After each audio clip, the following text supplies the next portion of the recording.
नमस्कार विद्यार्थी मित्रांनो. लोकनेते रामदास पाटील धुमाळ कला विज्ञान व वाणिज्य महाविद्यालयामध्ये तुमचं 11वीच्या वर्गामध्ये सहर्ष स्वागत करतो. विद्यार्थी मित्रांनो, तुम्ही भूगोल हा विषय इयत्ता 3री पासून 10वी पर्यंत अभ्यासलेला आहे. त्यामध्ये तुम्ही जिल्ह्याचा भूगोल, अहमदनगर जिल्ह्याचा भूगोल, त्यानंतर महाराष्ट्राचा भूगोल आणि 10वीला तुम्ही भारताचा भूगोल अभ्यासलेला आहे. परंतु इयत्ता 11वीच्या वर्गामध्ये आपल्याला जगाचा भूगोल अभ्यासायचा आहे. भूगोल हा विषय अतिशय सोपा असल्यामुळे या ठिकाणी तुम्ही हा विषय निवडलेला आहे. तर भूगोल या विषयामध्ये वेगवेगळ्या प्रकारच्या आधुनिक स्वरूपाच्या संकल्पना या ठिकाणी आलेल्या आहेत अभ्यासनासाठी. तर मी प्राध्यापक सुभाष कोरडे, MA BEd भूगोल. आज तुम्हाला मी या ठिकाणी भूगोल विषयी माहिती सांगणार आहे. तर यामध्ये भूगोल म्हणजे काय, आपल्याला या ठिकाणी भूगोलाची व्याख्या एकदम साध्या स्वरूपाची व्याख्या आपल्याला या ठिकाणी करता येईल की भूगोल या विषयाला इंग्रजीमध्ये नाव आहे जिओग्राफी. तर जिओ म्हणजे पृथ्वी आणि ग्राफी म्हणजे तिचं वर्णन म्हणजेच पृथ्वीच्या पृष्ठभागाचे वर्णन करणं म्हणजे भूगोल. मग पृथ्वीच्या पृष्ठभागावरती जे घटक आहेत ते आपल्याला जसे दिसतात तसंच त्याचं वर्णन करणं आणि विश्लेषण करणं म्हणजे भूगोल होय. अशा पद्धतीची व्याख्या आपल्याला करता येईल. त्यानंतर रिचर्ड हॉर्शॉन यांनी एक व्याख्या सांगितलेली आहे. त्या व्याख्येमध्ये पृथ्वीच्या पृष्ठभागावरती ज्या घटना घडून येतात, जे घटक आपल्याला दिसतात त्यांचं वर्णन आणि विश्लेषण करणं म्हणजे भूगोल. पृथ्वीच्या पृष्ठभागावरती अनेक प्रकारच्या घटना घडून येत असतात, प्राकृतिक घटना घडतात. तर त्यांचं निरीक्षण करणं, वर्णन करणं आणि विश्लेषण करणं की एखादी घटना का घडली असेल, तिच्या पाठीमागची जे कारण आहेत त्या कारणांची मीमांसा आपल्याला करायची. त्यानंतर दुसरी व्याख्या दिली हेटनर या भूगोल व्याख्याने की पृथ्वीच्या पृष्ठभागावरील असलेल्या फेनॉमेना म्हणजे परिस्थिती किंवा घटना. मग पृथ्वीच्या पृष्ठभागावरती घडणाऱ्या ज्या घटना आहेत त्यांचं वर्णन करणं आणि विश्लेषण करणं. आपल्याला ज्या घटना पृथ्वीच्या पृष्ठभागावरती घडून आलेल्या दिसतात त्या प्रत्यक्षात पाहणं, त्याचं वर्णन करणं आणि त्या का निर्माण झाल्या असतील त्यांच्या कारणांचा शोध घेणं, परिणामांचा शोध घेणं म्हणजेच त्या घटनेचं विश्लेषण. अशा पद्धतीने की भूगोल या विषयामध्ये आपल्याला पृथ्वीच्या पृष्ठभागावरती ज्या घटना घडतात, जे घटक आहेत त्यांचं निरीक्षण करणं, त्यांचं वर्णन करणं आणि विश्लेषण करणं या गोष्टी यामध्ये समाविष्ट केल्या आहेत. तर भूगोल हा विषय अभ्यासत असताना भूगोलाच्या ज्या प्रमुख शाखा आहेत त्या प्रमुख शाखांचा अभ्यास आपल्याला इथून पुढे करायचा आहे. या प्रमुख शाखांमध्ये प्राकृतिक भूगोल ही एक भूगोलाची शाखा आहे, तर दुसरी जी शाखा प्रमुख शाखा आहे मानवी भूगोल. तर इयत्ता 11वीच्या वर्गामध्ये आपल्याला प्राकृतिक भूगोल हा विषय आपल्याला अभ्यासायचा आहे. आता प्राकृतिक भूगोल म्हणजे काय? तर पृथ्वीच्या पृष्ठभागावरती जे निसर्गनिर्मित घटक आहेत, निसर्गनिर्मित घटकांचा ते अभ्यास म्हणजेच प्राकृतिक भूगोल. मग निसर्गाने जे घटक निर्माण केलेले आहेत त्यांचा अभ्यास आपल्याला इयत्ता 11वी करायचा आहे. प्राकृतिक भूगोलाच्या वेगवेगळ्या प्रकारच्या शाखा पडतात, कारण एकाच विषयामध्ये प्राकृतिक भूगोल हा एकच विषय या ठिकाणी विचारात घेतला आणि त्याच विषयामध्ये सर्व शाखांचा अभ्यास करणं शक्य होत नाही आणि म्हणून या उपशाखा या ठिकाणी निर्माण केलेल्या आहेत. मग प्राकृतिक भूगोलामध्ये पहिली जी शाखा आहे प्राकृतिक भूगोलाची ती आहे भूरूपशास्त्र. बघा, भूरूपशास्त्र, रूप. भू म्हणजे जमीन आणि जमिनीचं रूप कसं आहे म्हणजेच भूरूपशास्त्र. या विषयामध्ये भूरूपशास्त्रामध्ये आपल्याला पर्वतीय प्रदेश, पठारी प्रदेश, मैदानी प्रदेश यांचा समावेश केलेला आढळतो. मग पृथ्वीच्या पृष्ठभागावरती असलेले वेगवेगळ्या प्रकारचे पर्वतीय प्रदेश, पठारी प्रदेश, मैदानी प्रदेश यांची माहिती आपल्याला या ठिकाणी दिलेली असते. त्यांची निर्मिती का झाली याचीही माहिती दिलेली असते सखोलपणे. त्यानंतर दुसरा विषय आहे, उपशाखा आहे हवामानशास्त्र. तर बघा, हवामान हे देखील एक निसर्गनिर्मित घटक आहे. निसर्गाने हवामान निर्माण केलेलं आहे. पृथ्वीच्या पृष्ठभागावरती वेगवेगळ्या ठिकाणी वेगवेगळ्या प्रकारचं हवामान आपल्याला दिसून येतं. यामध्ये विविधता आणि विविधता असल्यामुळेच वेगवेगळ्या ठिकाणी वेगवेगळ्या प्रकारचे अन्नधान्याचं उत्पादन वेगवेगळ्या ठिकाणी घेतलं जातं. आणि म्हणून हवामानशास्त्रामध्ये हवेचे वेगवेगळ्या प्रकारचे आविष्कार, वारा, तापमान, ढगांची निर्मिती, पाऊस, ढगांचे वेगवेगळे प्रकार, पृथ्वीच्या पृष्ठभागावरती असलेले वेगवेगळे हवामान प्रदेश, तर या घटकांविषयी सविस्तरपणे माहिती त्या हवामानशास्त्रामध्ये दिलेली असते. पुढचा घटक आहे, पुढचा विषय आहे सागरशास्त्र. उपशाखा जी आहे सागरशास्त्र. सागरशास्त्र म्हणजे पाण्याचा भाग.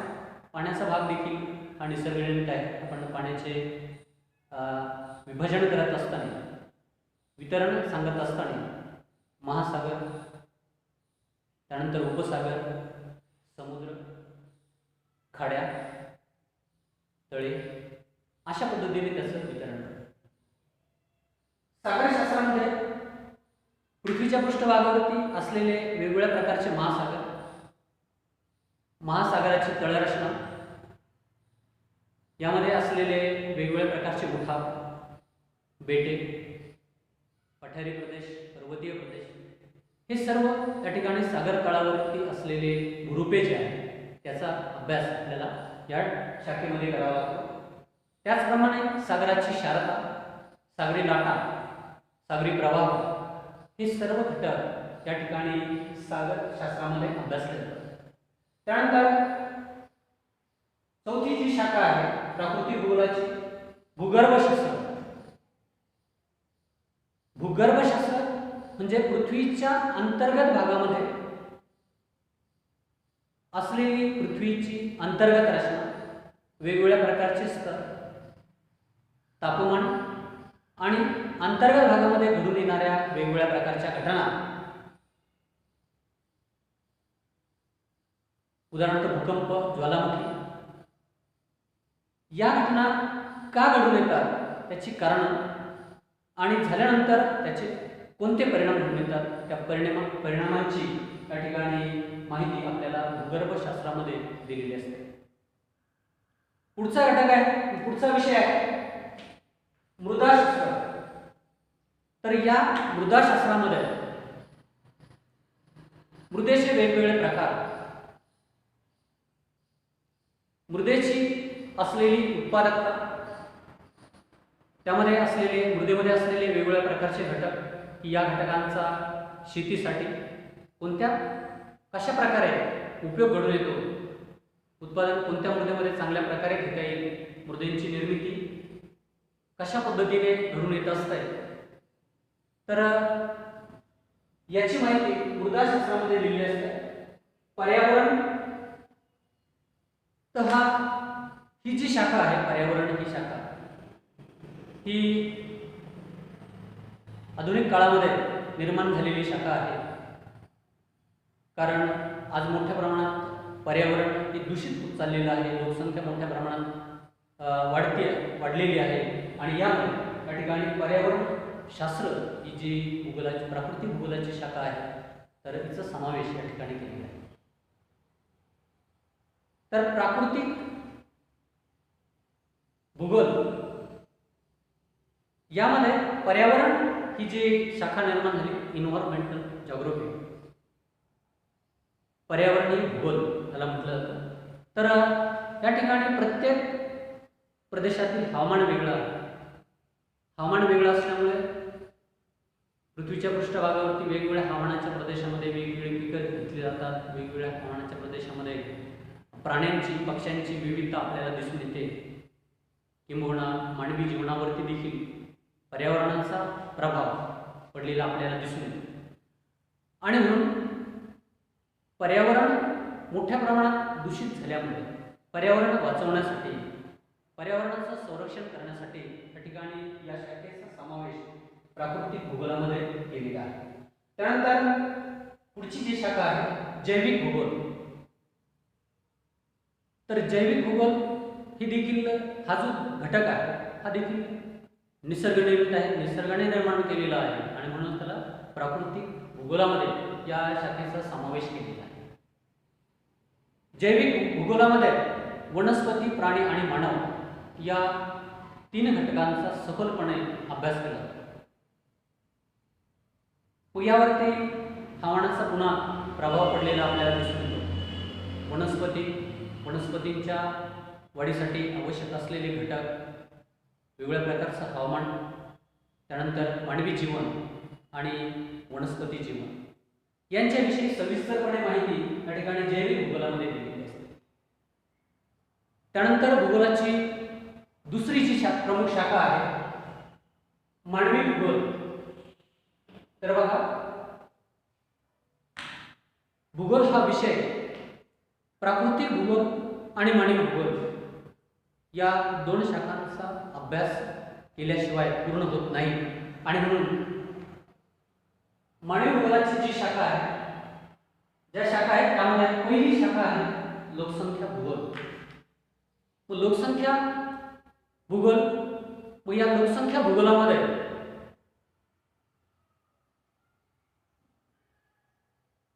लोकसंख्येचं वितरण, लोकसंख्येची घनता, लोकसंख्येचं लिंग गुणोत्तर, लोकसंख्येची साक्षरता, लोकसंख्या संक्रमण सिद्धांत, वेगवेगळे घटक अभ्यास करतात.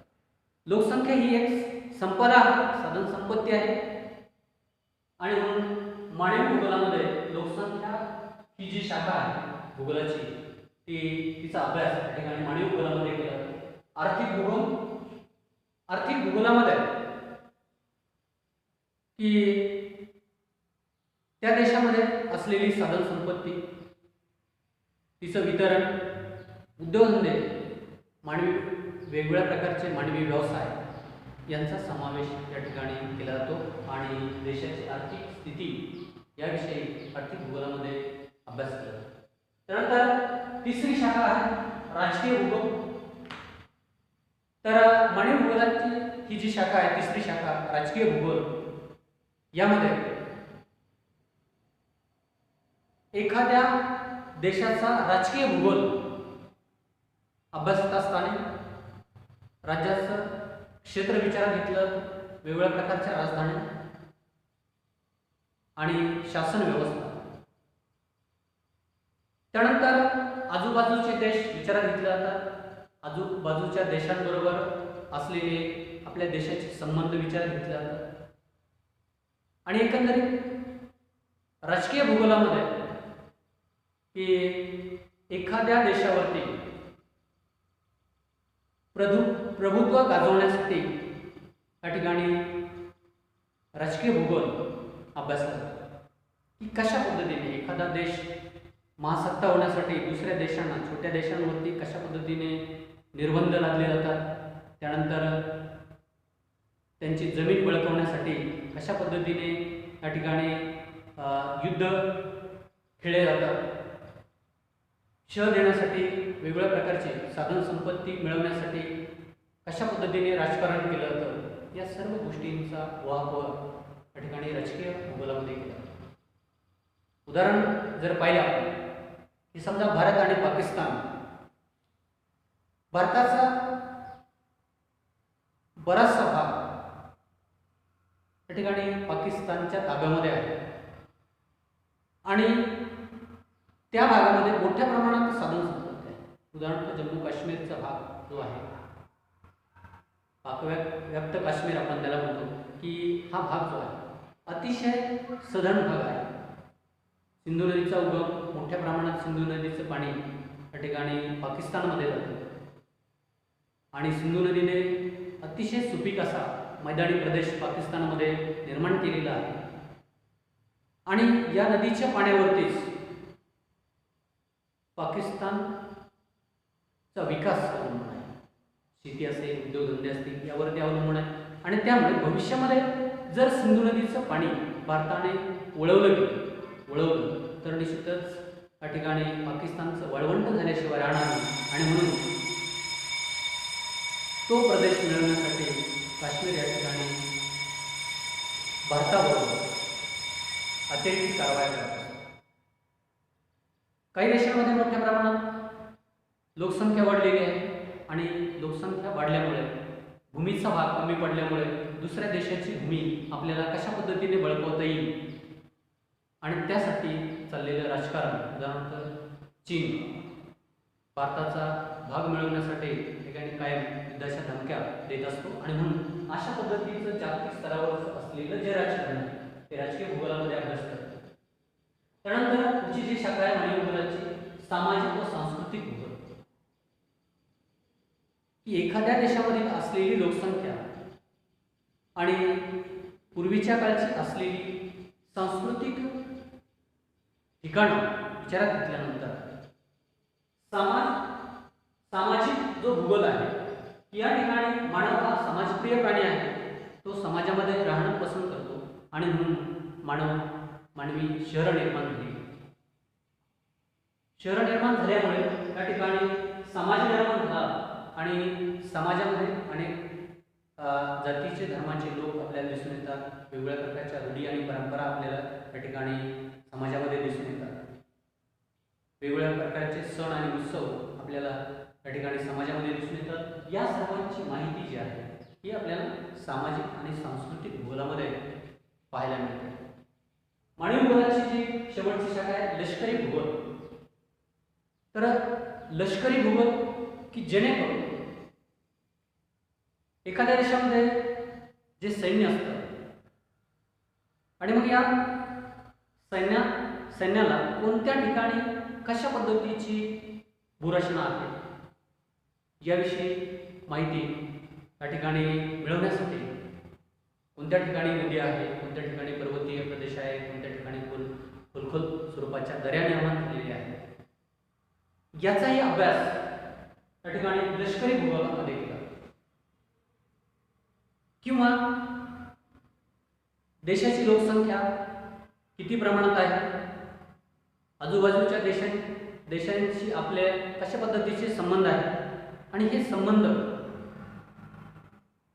चांगले असतील तर सैन्य त्या देशाकडे कमी असलं तरी चालतं. परंतु जर वाईट प्रकारचे संबंध असतील, वाईट परिस्थिती निर्माण होण्याची चिन्ह असतील तर अशा वेळी मोठ्या प्रमाणामध्ये लष्कर वाढवलं जातं.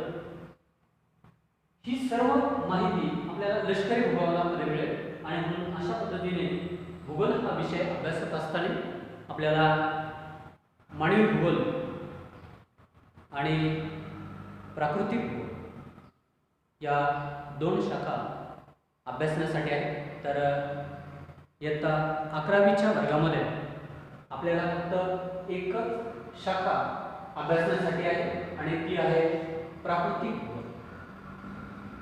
प्राकृतिक भूगोलाचा अभ्यास आपल्याला इयत्ता 11वीमध्ये सविस्तरपणे करायचा आहे.